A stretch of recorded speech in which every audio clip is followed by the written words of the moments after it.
O'zbekistonda korrupsiyaga qarshi kurashish mexanizmlari mavzusida gaplashamiz.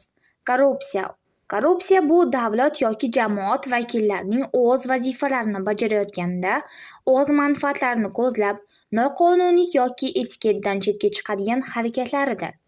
Korrupsiya jamiyatda adolatsizlikni keltirib chiqaradi, iqtisodiyot taraqqiyotini to'xtatadi, davlatning ishonchligini pasaytiradi va fuqarolarning davlat organlariga bo'lgan ishonchini yo'qotadi. O'zbekistonda korrupsiyaga qarshi turli qonunlar va normativ hujjatlar qabul qilingan.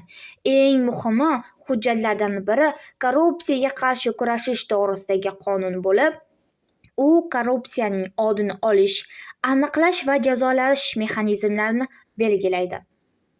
Oliy Majlis va Prezident farmonlari. Korrupsiyaga qarshi kurashish kuchaytirish maqsadida Prezident farmonlari va Oliy Majlis tomonidan bir qator yangilanishlar kiritilgan. Korrupsiyaga qarshi kurashish agentligi 2020-yilda tashkil etilgan. Agentlik korrupsiyaga qarshi kurashish, davlat xizmatlarining samaradorligini oshirish va shaffoflikni ta'minlash bo'yicha faoliyat olib boradi. Korrupsiya bilan bog'liq jinoyatlar uchun jiddiy jazolar bor.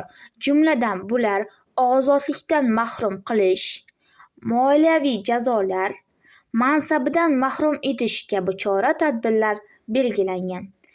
Korrupsiyaga qarshi kurashish jarayonini davlat va jamiyat birgalikda nazorat qiladi